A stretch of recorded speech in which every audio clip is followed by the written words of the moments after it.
Start करते हैं chapter conservation of forest and wild life in India. So conservation क्या होता है, स्टार्टिंग में तो वो बताते हैं। कंजर्वेशन का मतलब होता है कि हम फॉरेस्ट और वाइल्ड लाइफ को कैसे बचाएं, क्या क्या तरीके हैं उसको बचाने के, हम वो सब देखेंगे। ठीक है।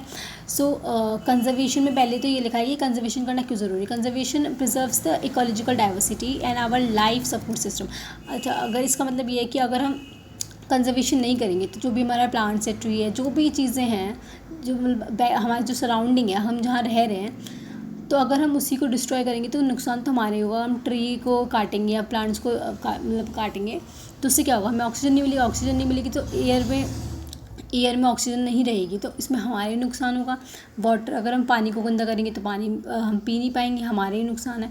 तो इसलिए कंजर्वेशन ज़रूरी है ताकि हमारी जो लाइफ है, लाइफ का सपोर्ट सिस्टम है, वो बना रहे, इकोलॉजिकल डाइवर्सिटी बनी रहे। ठीक।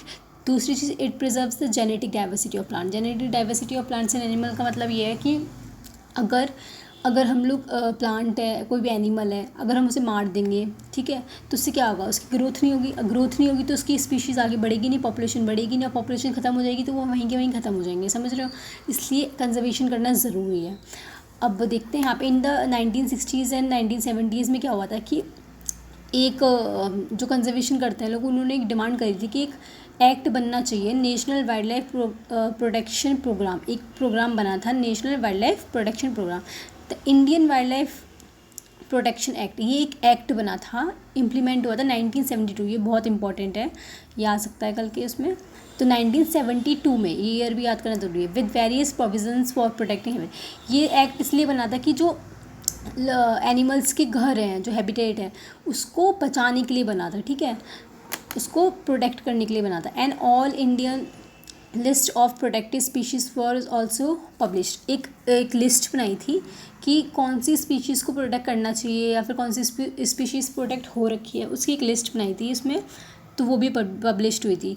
The thrust of the programme was towards protecting the remaining population of certain endangered species by banning hunting. इसमें क्या हुआ था कि जो देखो, जो बची हुई जो स्पीशीज़ हैं, जो मतलब ख़त्म होने की कगार पे हैं, उनको बचाने के लिए हुआ था ये एक्ट, कि अगर जो बच गई हैं उनको तो एटलीस्ट हम जो इंडेंजर्ड स्पीशीज़ है उनको तो बचाना चाहिए ना।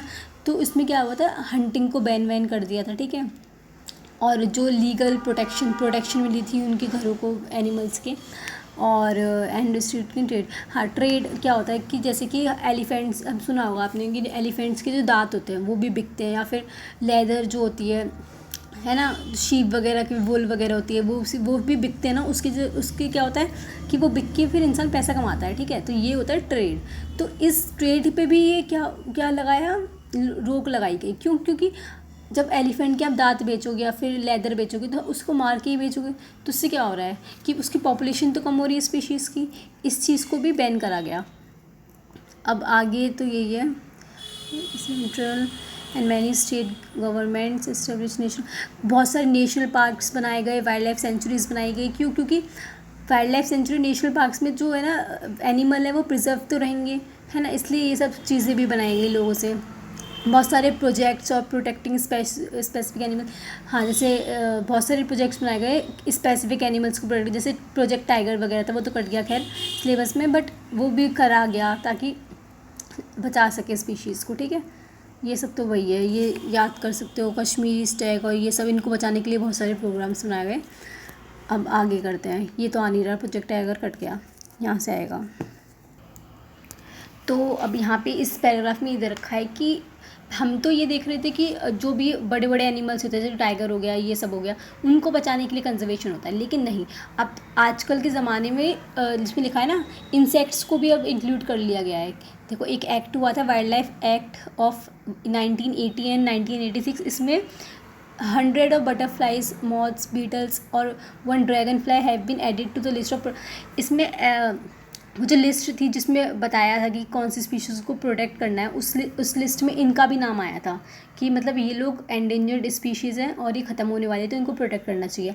तो ऐसा नहीं है कि बहुत जैसे बड़े बड़े एनिमल्स जो हैं वही उन्हीं को कंजर्व करना चाहिए, इंसेक्ट्स वगैरह वो सब भी आ रही हैं इस कंजर्वेशन की प्लानिंग में। ठीक है, बाकी ये तो बकवास ही लिखा है सब। अभी पढ़ेंगे types and distribution of forest and wildlife resources.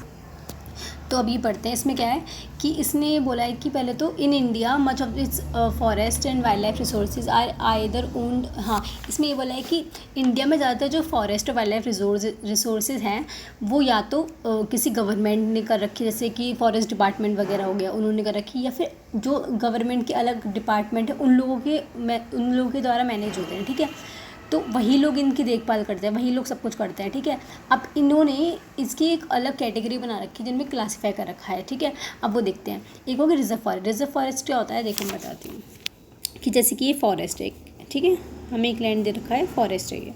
इसमें क्या हुआ, आधे से ज़्यादा हिस्सा रिजर्व कर लेंगे वो लोग, गवर्नमेंट। ठीक है, ये लोगों ने रिजर्व कर लिया आधे से ज़्यादा। देखो लिखा है ना, more than half of the total forest.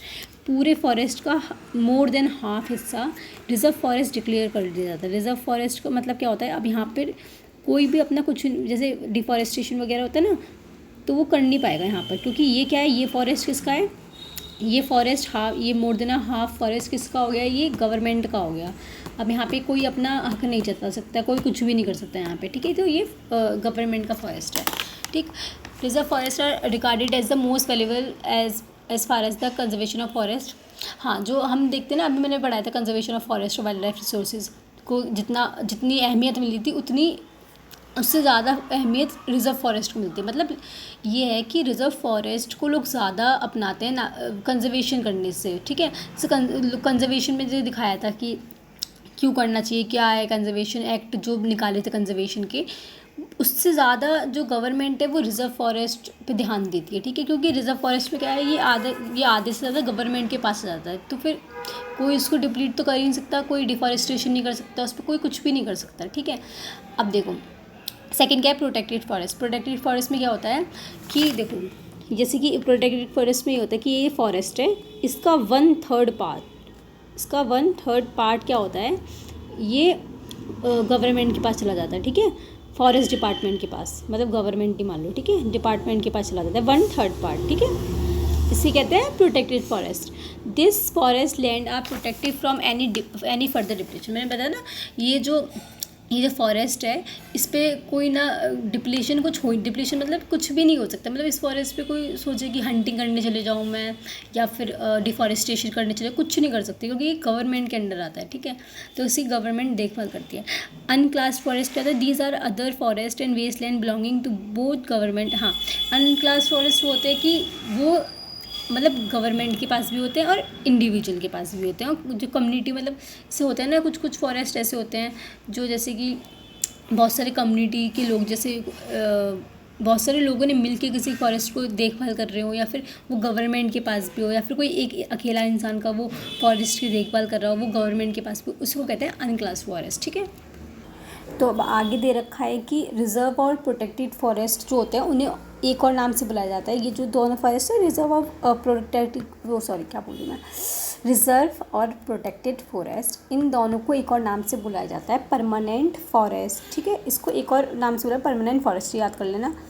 क्यों बुलाया जाता है ऐसा, क्योंकि ये जो फॉरेस्ट है, इसको ये नहीं है कि गवर्नमेंट ने अपने पास रख लिया है कि ऐसे ही रख लिया कि मतलब बचा रहे हैं, वो इसको यूज़ भी करते हैं। कैसे, इस पर टिम्बर, जैसे टिम्बर एक चीज़ होती है, मेरे को एग्जैक्टली तो नहीं पता, पर हाँ एक मतलब इसको बेच के पैसा कमाया जा सकता है, ऐसी चीज़ होती है। और भी फॉरेस्ट की चीज़ें हैं, ठीक है, उनको ही उगाते हैं अपने फॉरेस्ट में और फिर बेचते हैं। तो हो तो गवर्नमेंट का फ़ायदा ही रहा है इनमें, ठीक है, लेकिन वो बस ये है कि वो बचा रहे हैं डिफॉरेस्टेशन वगैरह से और हंटिंग वगैरह से। ठीक है, लेकिन हो तो इनका फ़ायदा ही रहा है, ये अपने यूज़ के लिए यूज़ कर रहे हैं। ठीक है, अब देखो, Madhya Pradesh has the largest area on the permanent forest, मतलब रिजर्व और प्रोटेक्टेड फॉरेस्ट दोनों की बात हो रही है। तो मध्य प्रदेश एक ऐसा वो स्टेट है जिसके पास परमानेंट फॉरेस्ट सबसे ज़्यादा एरिया में है, 75% है उसके पास of its total forest area. 75 मतलब 100, जैसे कि देखो इससे निकाल दो, जैसे कि 100 है, उसका 75% मध्य प्रदेश का रिजर्व और प्रोटेक्टेड फॉरेस्ट के अंदर आता है, बाकी का 25% ऐसे ही है। ठीक है, अब ये आगे जो लिखा है ये सब तो आएगा नहीं, खैर ये सब बकवास है, तो इसे पढ़ने की ज़रूरत नहीं है। आएगा कम्युनिटी एंड कंजर्वेशन, अब ये नेक्स्ट टॉपिक। तो अब इस टॉपिक में ये दे रखा है कि कम्युनिटी एंड कंजर्वेशन का मतलब ये है कि कंजर्वेशन अब तक तो हम देख रहे थे कि कैसे क्या क्या होता है, लेकिन अब हम देखेंगे कम्युनिटी के द्वारा कैसे कंजर्वेशन होता है। कम्युनिटी के लोग मतलब कम्युनिटी कैसे बनती है, बहुत सारे लोगों को मिला के ग्रुप ऑफ पीपल, ठीक है। तो बहुत सारे लोगों ने कंजर्वेशन को किया, कैसे किया वो सब देखेंगे अब। देखो अब कुछ एग्जांपल दे रखे हैं, ये इंपॉर्टेंट है। In some area of India local communities are struggling to conserve these habitat along with the government. कुछ ऐसे एरिया है इंडिया के जहाँ पर कम्युनिटी के साथ साथ मतलब गवर्नमेंट तो खैर करती है कंजर्व के लिए, वो तो करती है प्लानिंग, लेकिन बहुत सारी कम्युनिटीज़ भी ऐसी हैं जो आगे आ रही हैं वो फॉरेस्ट को कंजर्व करने के लिए, ठीक है। उन कम्युनिटीज़ के बारे में पढ़ेंगे।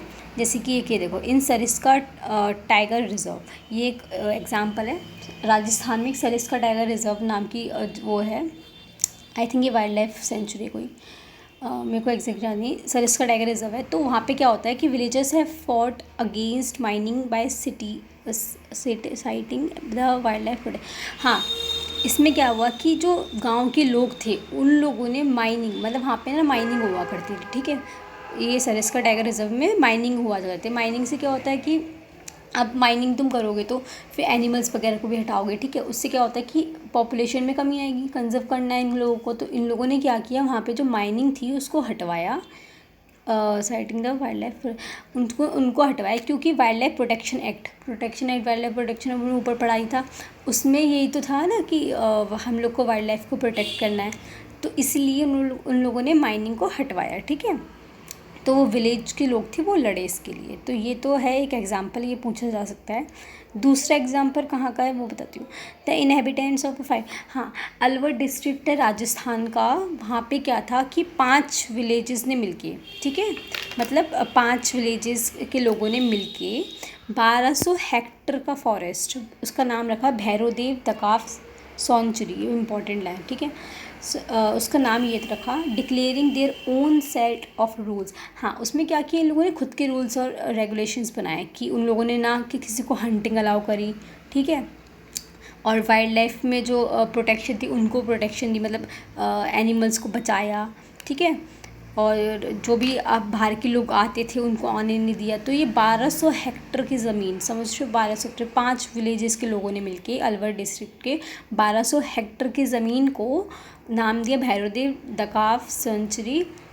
उसको अपना लैंड बनाया और उस पर अपने रूल्स और रेगुलेशन चलाए, उसको हंटिंग नहीं करनी दी उसके उस 1200 हेक्टर के लैंड पे, और वाइल्ड लाइफ को प्रोटेक्ट किया। ये 2 केसेस हैं, 2 एग्जांपल हैं, इसको याद करना ज़रूरी है, ठीक है। अब देखो, अब हम पढ़ेंगे sacred groups, a wildlife of diverse and a rare species. तो पहले तो ये समझ लो सेक्रेड ग्रुप्स होती क्या। सेक्रेड ग्रुप्स मैं इजी वे में समझाती हूँ कि सेक्रेड ग्रुप में क्या होता है कि बहुत सारे ट्रीज़ होते हैं, या फिर बहुत सारी जैसे जंगलों में भी बहुत सारे ट्रीज़ होते हैं, ऐसे होते हैं कि जो लोग ना अपनी मतलब क्या कैसे बताऊँ, वर्शिप की तरह मानते हैं। जैसे कि पीपल का पेड़ हो गया। अब देखो, पीपल का पेड़ तो है तो वो पेड़, लेकिन लोग उसकी पूजा करते हैं।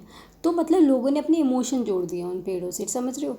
तो उससे कहते हैं सेक्रेड ग्रुप, मतलब उसकी पूजा करना पेड़ की, ठीक है, उसको कहेंगे सेक्रेड ग्रुप्स, ठीक है। जैसे पीपल का पेड़ हो गया है ना, इन सब की पूजा तो हम करते ही हैं, उनको भगवान की तरह मानते हैं, ठीक है। तो लिखा है ना, nature worship is an old age old. हाँ, मतलब बहुत पहले से चला, ट्राइबल एरिया, जब ट्राइबल का ज़माना था तब से चला हुआ आ रहा है ये सब चीज़ें कि पेड़ों की पूजा कर रहे हैं लोग, ठीक है। सच बिलीव्स हैव प्रिजर्व, हाँ, ऐसे ऐसे बिलीफ ने, जो मतलब बिलीफ कह रही हूँ, मतलब कैसे समझाऊँ एक सेकेंड। हाँ, तो लोगों का ये मानना जो था कि जो एक आम पेड़ को वो लोग एक गॉड की तरह मानते थे, उसको अपना मतलब उसकी पूजा करते थे, ठीक है। तो इस चीज़ को ही कहते हैं सेक्रेड ग्रुप्स, ठीक है। नॉर्मल मतलब पेड़ को भगवान के रूप में मानना, उसकी वर्शिप करना, ठीक है, उसकी पूजा करना, उसे कहते हैं सेक्रेड ग्रुप। अब देखो, certain societies river a particular tree which they preserve, ठीक है, ये तो बकवास चीज़ है, बाढ़ में हम तो। अब ये पढ़ो, the Mundas and the Santhal of छोटा नागपुर रीजन, ये याद करना बहुत बहुत इंपॉर्टेंट है। ये आ सकता है महुआ वाला, ये मेरे में आया था शायद, छोटा नागपुर वाला, ठीक है। तो ये वहाँ की कम्युनिटी का नाम है, ठीक है। द मुंडा और द संथल वहाँ के लोगों का नाम, मतलब लोगों कह रही हूँ, वहाँ के जो कम्युनिटी है वहाँ जो रहती है उनका नाम है the Mundas and the Santhal of छोटा नागपुर एक जगह का नाम है। रीजन वर्शिप महुआ, महुआ एक ट्री का नाम है, ठीक है। और ये ब्रैकेट में पढ़ जो लिखा है वो याद करने की ज़रूरत नहीं है। महुआ एक ट्री का नाम है। तो छोटा नागपुर के जो मुंडास और संथाल नाम के जो कम्युनिटी है वो क्या करते हैं, महुआ नाम की ट्री की वर्शिप करते हैं, और कदम्बा नाम की ट्री की। ये ब्रैकेट में याद करने की ज़रूरत नहीं है, बस ये याद करने की ज़रूरत है, इंपॉर्टेंट है बहुत। And tribal of Odisha and Bihar worship tamarind. Tamarind मतलब इमली, इमली का जो पेड़ होता है ना, मैंगो, मैंगो का पेड़। तो जो ओडिशा और बिहार के जो ट्राइबल है वो इमली की पेड़ की और मैंगो की पेड़ की पूजा करते हैं ड्यूरिंग वेडिंग। हाँ, शादी ब्याह जब उनके यहाँ होता है तो उसमें इमली और मैंगो की पेड़ की वो करते हैं। To many of us people, देख मैं बोला पीपल की पेड़ की, बनान की पेड़ की हम पूजा हम भी करते हैं, वो भी सेकेंड ग्रुप्स के अंदर आता है। अब ये तो सब फालतू की चीज़ें हैं, ये पढ़ने की ज़रूरत नहीं है। Devotee in around in and around Bishnoi village, हाँ ये इंपॉर्टेंट है। Bishnoi village in Rajasthan herd of blackbuck, chinkara, nilgai and pick. हाँ, हम लोग ऐसा नहीं है कि पेड़ से ही हम वो दिखाते हैं कि क्या कहते हैं, पेड़ को ही लगाव करते हैं, नहीं ऐसा नहीं है। हम लोग, चलो कोई कुछ और चीज़ें हैं मैं पढ़ती हूँ। They are fed daily, you will find troops of मेघास and langurs around many temple. हाँ, मतलब बंदर वगैरह भी देखते हो, है ना। तो सेकंड क्वालिटीज़ ऑफ, एक सेकेंड, हाँ तो इसमें ये बोला है, मैंने जैसे बताया ना कि हम ऐसा नहीं कि पेड़ की मतलब पूजा करते हैं, पेड़ को ही अपना वो मानते हैं। इसमें बताया गया है कि जैसे हमने देखा होगा, हम मंदिर में भी जाते हैं तो लंगूर, बंदर, ये सब भी हम मतलब आसपास घूमते हैं, लेकिन हम उन्हें हार्म नहीं करते। क्यों नहीं करते? क्योंकि हम भी मानते हैं वो हमारी कम्युनिटी का पार्ट है, ठीक है। ऐसे ही बताया कि एक बिश्नोई विलेज है राजस्थान का, वहाँ पे heard of black bug, chinkara नाम का कुछ होता है, नीलगाय, नीलगाय भी सुना होगा, पीकॉक, वो वहाँ पे कम्युनिटी में घूमते हुए दिखेंगे, लेकिन कोई उन्हें हार्म नहीं करता। क्यों नहीं करता? क्योंकि वो लोग उनको मानते हैं, ठीक है। जैसे गाय वगैरह को भी हम लोग नहीं कुछ मारते नहीं है ना उनको, उनको भगवान का रूप मानते हैं, ऐसे ही है। The famous Chipko movement in the Himalayas has not only successfully resisted deforestation in several areas but has also shown that community afforestation within। Chipko movement तो पता ही था क्या होता है, कि डिफॉरेस्टेशन हो रहा था तो उसको रुकवाया गया था लोगों ने, ठीक है, पेड़ से चिपक कर, कि नहीं भाई हम नहीं काटने देंगे। तो वो एफोरेस्टेशन को बढ़ाता है। एफोरेस्टेशन मतलब पेड़ को लगाना, डिफॉरेस्टेशन मतलब पेड़ को काटना, ठीक है। सेकेंड, हाँ तो देखो, farmers and citizens groups like बीज बचाओ आंदोलन, ठीक है, एक आंदोलन हुआ था, बीज बचाओ आंदोलन इन तहरी, तहरी एक जगह का नाम है, एंड नवदानिया कुछ भी है, हाँ, have shown that adequate level of diversified crop production without the use of synthetic chemicals are possibly. And हाँ, एक वो हुआ था कि हम लोग बिना केमिकल यूज़ करे भी क्रॉप को उगा सकते हैं, तो वो सब इसमें दिखाया था, बीज बचाओ आंदोलन, नवदानिया जो भी है उसमें दिखाया था।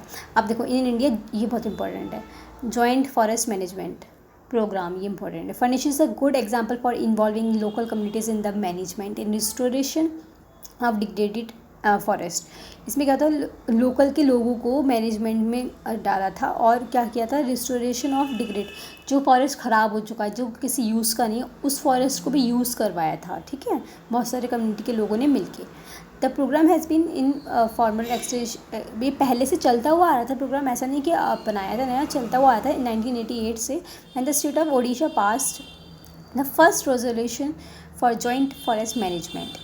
JFM depends on the formation of local village institution that undertake protection activities mostly on degraded forest land management by the forest। तो बकवास की चीज़ें हैं, बस ये याद कर लो कि लोकल कम्युनिटीज़ के लोगों ने मिलके management restoration of degraded forest को बचाने के लिए सब आए थे आगे, ठीक है। और ये जो वो था एक्ट प्रोग्राम जो था वो 1988 से चलता हुआ आया था, पहले ये ओडिशा में पास हुआ था, ठीक है। बाकी तो ये बकवास चीज़ें हैं। The member of this communities are entitled to individual benefit of non timber share in the timber harvested by successful. The clear lesson from the dynamic of both environmental destruction and the reconstruction in India is that local communities everywhere have to be involved in some kind of natural resources। इसमें ये बताया कि इस पूरे chapter में ये समझाया कि लोकल कम्युनिटी हो चाहे गवर्नमेंट की कम्युनिटी हो, मतलब कुछ भी हो, है ना, हम सबको मिल के फॉरेस्ट को बचाना चाहिए, ठीक है।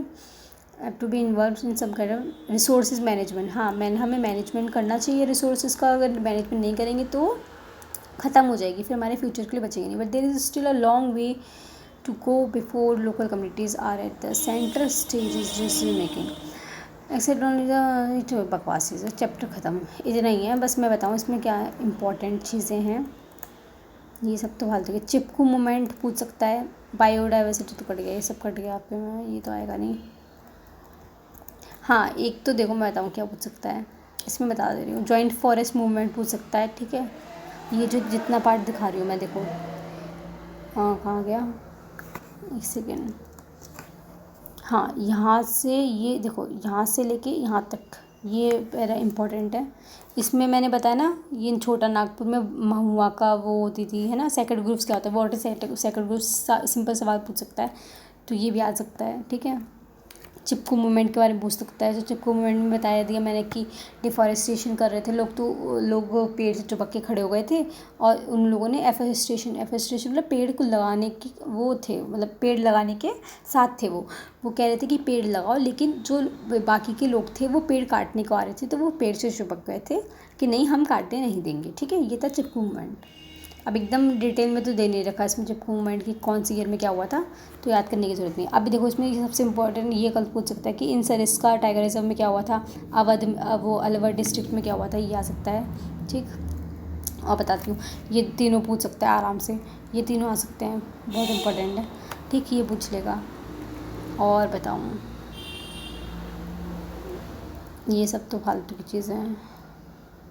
हाँ ये इसमें ये एक्ट पूछ लेगा, ये बहुत इंपॉर्टेंट है, ये एक्ट आ सकता है, पूछ लेगा। The Indian wildlife act कब हुआ था इम्प्लीमेंट, और क्या क्या था इसके, ये देखो ये पूरा यहाँ से देखो, इंडियन से लेके मैं बताऊँ कहाँ तक, पब्लिश तक, ये पूरा अच्छे से पढ़ लेना, याद कर लेना, क्योंकि ये क्यों हुआ था, एक्ट में क्या क्या चीज़ें थी। प्रोटेक्टिंग हैबिटेट, जो वाइल्ड लाइफ का हैबिटेट था उसको प्रोटेक्ट करने के लिए हुआ था, ये याद कर लेना बस। बाकी तो यही है, इतना ही करना वीडियो, ठीक है।